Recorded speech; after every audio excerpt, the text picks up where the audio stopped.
Salut à tous et bienvenue dans cette nouvelle vidéo. Donc aujourd'hui cette vidéo sera un peu plus longue que d'habitude, j'ai l'habitude de faire des vidéos un peu plus courtes, mais là c'est la vidéo en fait avant de partir en vacances, donc c'est-à-dire je vais présenter un peu toutes mes colonies, où elles en sont, mes fondations, etc. Et je ferai une vidéo retour de vacances, donc dans un mois et demi, où on verra du coup l'évolution un peu de toutes les colonies pendant cette période de un mois, où je m'en suis que très peu occupé. Donc voilà, donc pour commencer, les Camponotus nicobarensis, donc comme à leur habitude, un couvain exceptionnel. On le voit très clairement à tous les œufs qui sont présents, toutes les larves, donc des cinquantaines voire des centaines de larves, des centaines de... non, peut-être pas des centaines, mais une centaine de cocons. Des œufs qui sont assez bien cachés, on les voit pas forcément toujours, en plus elles sont tellement nombreuses qu'on les voit pas forcément, mais si vous regardez bien entre le couvain et tout, il y a toujours beaucoup d'œufs. D'ailleurs, on peut les voir qu'elles sont toutes dans l'aire de chasse, enfin toutes, il y en a beaucoup dans l'aire de chasse, puisque le nid commence à être petit, un peu petit, même si elles peuvent encore se serrer. D'ailleurs, j'ai rajouté un deuxième nid, donc pour l'instant elles n'ont pas l'air de trop l'apprécier. Je verrai peut-être qu'il n'est pas assez humide ou autre. Je l'humidifierai un petit peu, mais de toute façon je pense que quand elles auront besoin de plus d'espace, elles iront dedans. Donc là, on voit qu'elles ont déchiqueté un peu le coton partout, peut-être que le plâtre n'était pas encore totalement sec, du coup elles l'ont posé un peu aux endroits où il était humide. En fait je l'avais tout simplement mis parce qu'il y avait une dizaine d'ouvrières qui s'étaient échappées qui étaient dessus. Du coup j'ai pris le coton et ça m'a évité de toutes les récupérer une par une, etc. Parce que j'ai encore quelques évasions avec, vous voyez l'anti-évasion, c'est du fluon, elle le passe. Donc je vais en mettre aussi sur le couvercle. Pour être sûr, parce que ces derniers temps il y a eu à chaque fois une vingtaine d'évasions. Donc maintenant on passe au Crematogaster scutellaris, donc il y a eu aussi quelques évasions. Mes colonies commencent à être très populeuses et à chaque fois il commence à y avoir des évasions, donc je suis obligé de gérer ça. Je dirais peut-être une dizaine qui se sont échappées. Donc là vous voyez qu'elles sont comme toujours nombreuses, il y a juste un couvain. Les Crematogasters sont assez lentes au développement, dans le sens où les œufs jusqu'à l'ouvrière, c'est pas forcément dans les plus rapides, mais par contre le couvain est toujours pas mal, pas au niveau des fédoles, mais plutôt pas mal. Donc là vous voyez qu'il y a je dirais une vingtaine de nymphes, une cinquantaine d'œufs, une vingtaine de larves. Et là vous voyez, donc j'essaie de nettoyer cette aire de chasse. Et là vous voyez que le truc en plastique, je peux toujours pas le nettoyer parce qu'elles sont 5-6 dedans tout le temps. Et toujours une dizaine de l'aire de chasse, donc c'est vraiment pas facile à nettoyer les aires de chasse quand elles commencent à être très nombreuses. Donc le nid est un petit peu dégueulasse dedans, puisque les crématogasters ont l'habitude de ramener la nourriture dans le nid, en formant des petites boulettes en fait. Et donc oui, je sais pas trop, j'avais compté S d'à peu près 70. Je pense que d'ici un mois, elles auront atteint la centaine tranquillement. Donc là vous voyez bien une vingtaine de nymphes, je dirais, même peut-être un petit peu plus, même une trentaine, parce qu'il y en a aussi là-dedans. On va dire c'était une aire de chasse, mais je l'ai fermée pour que ça fasse le nid plus grand.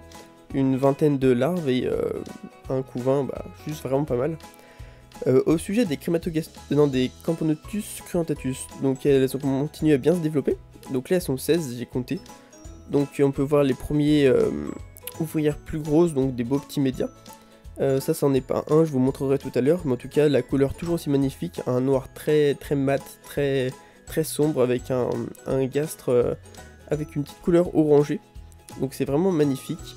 Après c'est dommage, on voit mieux vraiment à la lumière du soleil, mais je peux pas, mais en tout cas vraiment une couleur vraiment magnifique. Pour des Camponotus sont toujours des couleurs magnifiques, mais celle-là vraiment j'apprécie énormément.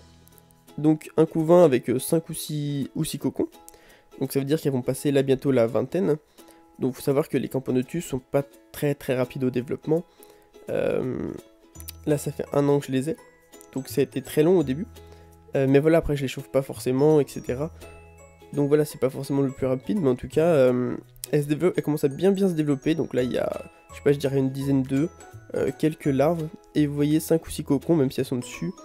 On voit bien qu'il y a un petit tas de cocons. Donc là on peut apercevoir les beaux petits médias. Donc là il y en a un qui est plus gros. Après là on a du mal à le voir en fait, mais on voit bien que un peu plus grosse que les autres. Donc il me semble que j'en avais compté 2. Là aussi on voit bien. Ouais, j'en avais compté 2. Donc ça fait plaisir, elles sont vraiment magnifiques. Les Messor Barbarus, donc ça j'en parle un petit peu moins. Donc j'ai eu une dizaine de mortes. Après ça fait plus d'1 an et demi que j'ai la colonie. Donc je pense aussi c'est les premières ouvrières qui meurent, etc. Donc là vous voyez petite salle avec comment ça s'appelle, les graines, etc.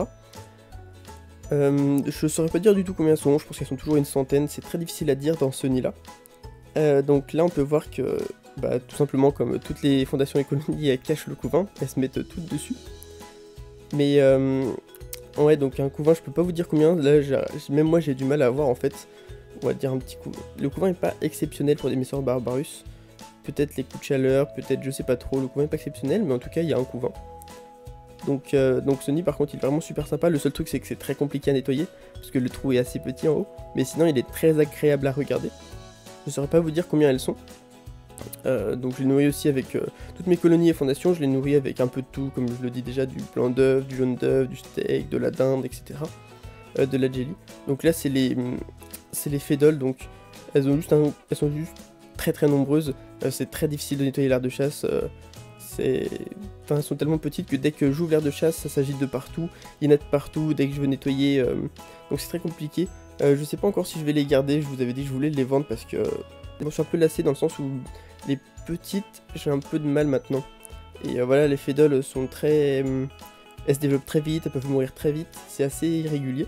Et vous voyez qu'elles vont passer dans les... Là elles sont peut-être, je dirais, une centaine, elles vont passer environ 300 très rapidement vu le couvain exceptionnel.